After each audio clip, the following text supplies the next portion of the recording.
Hello student, question है यहाँ पे hollow charge conductor has a tiny hole cut on to its surface show that the electric field in the hole is sigma upon 2 epsilon naught n cap where n cap is a unit vector in the outward normal direction and sigma is the surface charge density near the hole. देखो बहुत simple सी बात है, अगर आपने conductor लिया तो इस पर यूनिफॉर्मली जो चार्ज होगा यूनिफॉर्मली डिस्ट्रीब्यूटेड होगा और उसी का जो सरफेस चार्ज डेंसिटी होगी वो सिग्मा ले लिया हमने। ये बात क्लियर है? पहली बात तो ये है, ठीक है। तो सब जगह पे जो इसकी सरफेस चार्ज डेंसिटी होगी वो सिग्मा होने वाली है। अब मैं यहाँ पे एक कट पार्ट लूंगा, ध्यान से देखो, 3D में बताना थोड़ा मुश्किल है।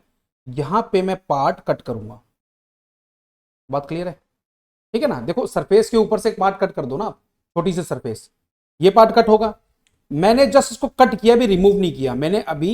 उन्होंने बोला जो टाइनी होल है ना, टाइनी होल क्रिएट नहीं किया है वहां पे मैंने। अभी मैंने सरफेस को कट किया और वहीं पे रखा हुआ है, तो इस सरफेस को मैं एस बोल देता हूं। इसके अलावा जो रिमेनिंग सरफेस है ना, इस तरफ जितना भी बाकी जो पूरा का पूरा कंडक्टर बचता है उसको मैं आर बोल देता हूं। तो मैं लिख सकता हूं कि कट पार्ट जो है उसको मैं क्या करता हूं, एस प्लस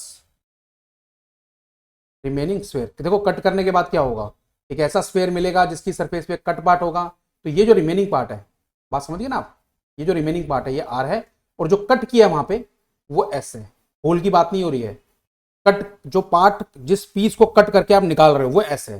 तो आर प्लस एस दोनों मिलके आपको ओरिजिनल स्फेयर देंगे। ये बात तो क्लियर है ना, दोनों मिलके आपको ओरिजिनल स्फेयर देंगे। अब एक बात बहुत अच्छी है कि अगर हम एक यूनिफॉर्मली चार्ज स्फेयर ले, अगर मैं एक यूनिफॉर्मली चार्ज स्फेयर लेता हूं जिसपे चार्ज क्यू है, रेडियस इसका आर है, तो इसकी जस्ट सरफेस पे जो इलेक्ट्रिक फील्ड बनती है वो कितनी बनती है, वो बनती है के क्यू अपॉन आर स्क्वायर, ये बनती है ना।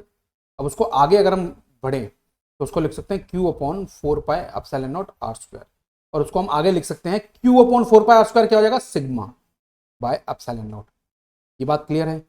सीधा भी आप रिलेशन जानते हो कि अगर कोई यूनिफॉर्मली चार्ज स्फीयर है ऐसा, उसकी सरफेस पे यहां पे देखो मैं डायग्राम में बता रहा हूं, फील्ड कितनी बनती है, कितनी फील्ड बनती है, सिग्मा बाय एप्सिलॉन नॉट। ये बात क्लियर है?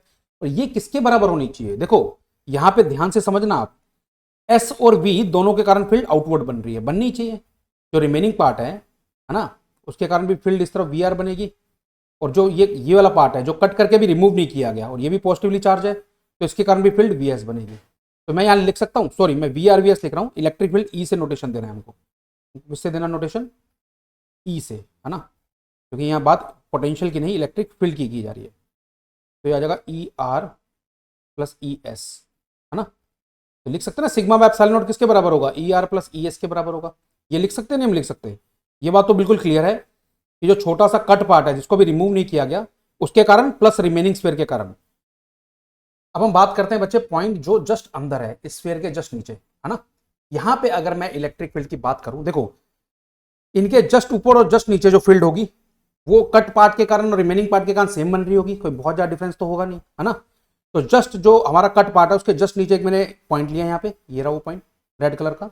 वहां पे अगर मैं दोनों पार्ट के कारण फील्ड देखूं, क्या इलेक्ट्रिक फील्ड देखूं, तो मैं जानता हूं कि ये जो कट पार्ट है ये कुछ ऐसा है ना, एक प्लेट डिस्क सी है, मैं मान लेता हूँ डिस्क है जिसपे चार्ज है, तो उसके कारण जो फील्ड बनेगी वो इस तरफ बनेगी, वो कितनी बनेगी, ई एस बनेगी, ठीक है। और जो रिमेनिंग स्फीयर है, जो बचा हुआ पार्ट है, उसके कारण ऊपर की तरफ बनेगी, वो कितनी बनेगी, ई आर ले लेता हूं। अब यहां पे जो ई नेट होता है वो जीरो होता है, इसका मीनिंग क्या है, ई आर और ई एस इक्वल होंगे। ये बात क्लियर है ना। अब बात यह है कि ऊपर और नीचे दोनों तरफ ई आर और ई एस इक्वल मैंने इसलिए लिया क्योंकि बहुत ज्यादा डिस्टेंस नहीं है ना, बहुत ज्यादा डिस्टेंस नहीं है, ठीक है, बहुत ही क्लोज पॉइंट्स हैं। सरफेस के जस्ट ऊपर पॉइंट लिया था वो ये वाला है, यहाँ पे मैं हाईलाइट कर रहा हूँ, जस्ट नीचे वाला यहाँ पे हाईलाइट कर रहा हूँ मैं। ई आर और ई एस अगर इक्वल हैं तो उनकी वैल्यू को यहां से देखो, इस इक्वेशन को लेते हैं, E R plus E S equal to sigma by epsilon not. बात क्लियर है? ये हम लिख सकते हैं, ठीक है, ये हम लिख सकते हैं, नहीं लिख सकते, ठीक है। अब किसी भी एक की वैल्यू पुट कर दो, ई आर और ई एस इक्वल हैं, तो मैं लिख सकता हूँ 2 into E S equal to sigma by epsilon not, E S equal to sigma by 2 epsilon not. ये हमारा आंसर है। अब आप बोलोगे सर इन द होल, देखो मैं बताता हूँ यहाँ पे एग्जैक्टली क्या सीन है। यहाँ पे सीन कुछ इस तरीके से है कि बिल्कुल क्लोज सरफेस लेके चली जाती है ना। जो हमारा पेयर है वहाँ पे कट पार्ट कुछ ऐसा आया होगा, है ना, है ना। तो बिल्कुल ये जो मैंने पॉइंट लिया यहाँ पे, ये जो मैं हाईलाइट कर रहा हूँ रेड कलर से डायग्राम में, यहाँ पे ये जो पॉइंट है ये बिल्कुल हमने यहाँ पे लिया है, ठीक है ना। तो उसकी वहाँ पे फील्ड कितनी आ रही है, 0 आ रही है, ठीक है। इसका मतलब जो ई एस आ रही होगी यहाँ पे जो ई एस आ रही होगी इस तरीके से आ रही होगी, ठीक है, और ई आर इस तरीके से आ रही होगी। तो ये बात क्लियर है, यहाँ तक तो हम पहुँच गए कि ई एस की वैल्यू कितनी है, सिग्मा अपॉन 2 एप्सिलॉन नॉट। ये बात क्लियर है कि छोटे से पार्ट के कारण जो फील्ड बन रही है वो सिग्मा अपॉन 2 एप्सिलॉन नॉट बन रही है। ये बात क्लियर है। तो ई आर की वैल्यू भी इतनी होगी, नीचे देखो ई एस और ई आर इक्वल है, तो ये भी सिग्मा अपॉन 2 एप्सिलॉन नॉट। अब इन्होंने बोला है क्वेश्चन में show that the electric field in the hole, बात समझेगा, electric field in the hole, ठीक है। तो ये वाला मैं कॉन्सेप्ट अब अगले पेज पे बताने जा रहा हूं। अगर आपका इस तरीके से पेयर है और यहाँ पे कट पार्ट है, अब उस कट पार्ट को रिमूव कर दिया, ध्यान दीजिएगा, उस कट पार्ट को रिमूव कर दिया है, तो ई एस की तो कोई बात ही नहीं होगी। अब यहाँ पे बात किसकी होने वाली है, ई आर की, यानी रिमेनिंग पार्ट की। बात क्लियर है। होल के अंदर जो फील्ड बनेगी यहाँ पे ई एस के कारण तो बनेगी नहीं, क्योंकि वो पार्ट यहाँ पे था और उसको हमने हटा दिया। यहाँ पे मैंने हटाया नहीं था, यहाँ पे देखो डायग्राम में कंसिडर करके चल रहा था। अब उसको अगर रिमूव कर दिया तो ई एस तो पिक्चर से ही हट जाएगा, बचेगा क्या, ई आर।